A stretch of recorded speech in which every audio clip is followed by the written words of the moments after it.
Friends, நான் திவ்யா. நாம் பார்க்க போகிற ரெசிபி டேஸ்டியான தக்காளி தொக்கு எப்படி பண்ணுறதுன்னு பார்க்கலாமா? ஃபஸ்ட்டு அதுக்கு பூண்டை உரித்து இந்த மாதிரி கொரகொரப்பாக அரைச்சி எடுத்துக்கலாம். அதுக்கப்புறம் தக்காளியை இந்த மாதிரி பேஸ்ட் பண்ணி வச்சுக்கலாம். நல்லா ஃபைனாக பேஸ்ட் பண்ணிக்கலாம். இப்போது ஒரு பேனில் ஆயில் சேர்த்துக்கலாம். நம்ம ரெகுலர் யூஸ்க்குன்னா ஆயில் கம்மியாகவே யூஸ் பண்ணிக்கலாம். இல்லை ட்ராவலிங்க்கு இல்லை 2 டேஸ் வச்சு யூஸ் பண்ணலான்னா கொஞ்சம் ஆயில் அதிகமாக சேர்த்துக்கலாம். அப்புறம் கடுகு போட்டு கடுகு நல்லா பொரியட்டும். பொரிஞ்சதுக்கப்புறமா நம்ம கொரகொரப்பாக அரைச்சி வச்சுருக்கிற பூண்டு பேஸ்ட்டை ஆட் பண்ணிக்கலாம். அதை ஆட் பண்ணி நல்லா வதக்கிக்கலாம். அதுக்கப்புறம் ஆனியனை சாப் பண்ணி சேர்த்துக்கலாம். அது ரெண்டும் வதங்கட்டும் நல்லா. நம்ம இது பூரி, சப்பாத்தி, இட்லி, தோசை, ரைஸ் எது கூட வேணுனாலும் வச்சு சாப்பிட பெஸ்ட்டு காம்பினேஷனாக இருக்கும். எங்கேயாச்சும் நம்ம வெளியே போகிறோம், 2 டேஸ்க்கு ஃபுட்டு வெளியே வாங்கி சாப்பிட முடியாதுன்னா இதை நம்ம ப்ரிப்பேர் பண்ணி கொண்டு போயிட்டா சப்பாத்தி, பூரி கூட வச்சு சாப்பிட ரொம்ப நல்லாயிருக்கும். கிட்ஸுமே விரும்பி சாப்பிடுவாங்க. நீங்கள் லஞ்ச் பாக்ஸுக்கும் கொடுத்து விடலாம்.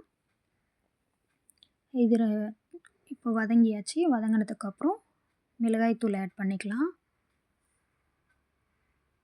தக்காளி நிறைய சேர்க்கறதுனால கொஞ்சம் காரம் அதிகமாக சேர்க்கணும். அதனால் உங்களுக்கு எவ்வளோ தேவையோ டேஸ்ட் பார்த்துட்டு ஆட் பண்ணிக்கோங்க. கொஞ்சம் மஞ்சள் தூளும் ஆட் பண்ணி நல்லா வதக்கிக்கலாம். அப்புறம் தேவையான அளவுக்கு உப்பு சேர்த்துக்கலாம். நல்லா மிக்ஸ் பண்ணிக்கோங்க. கருவேப்பிலையும் ஆட் பண்ணிக்கலாம். கருவேப்பிலை ஆட் பண்ணிவிட்டு நம்ம அரைச்சி வச்சுருக்கிற தக்காளி பேஸ்ட்டையும் இது கூட ஆட் பண்ணி நல்லா மிக்ஸ் பண்ணிக்கலாம்.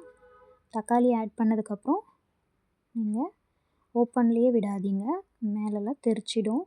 அதனால் ஒரு மூடி போட்டு மூடிட்டு ஸ்லோ ஃப்ளேமில் வச்சுடுங்க. ஸ்லோ ஃப்ளேமில் வச்சுட்டு 2 மினிட்ஸ்க்கு ஒன்ஸ் அப்படி நீங்கள் கிளறி விட்டுக்கோங்க. தக்காளியில் இருக்கிற தண்ணியெல்லாம் ட்ரை ஆகி நம்மளுக்கு கிரேவி மாதிரி திக்காகி மேலே எண்ணெய் பிரிஞ்சு வரும். அந்த ஸ்டேஜில் உப்பு பார்த்துட்டு செக் பண்ணிவிட்டு தேவைன்னா ஆட் பண்ணிக்கோங்க.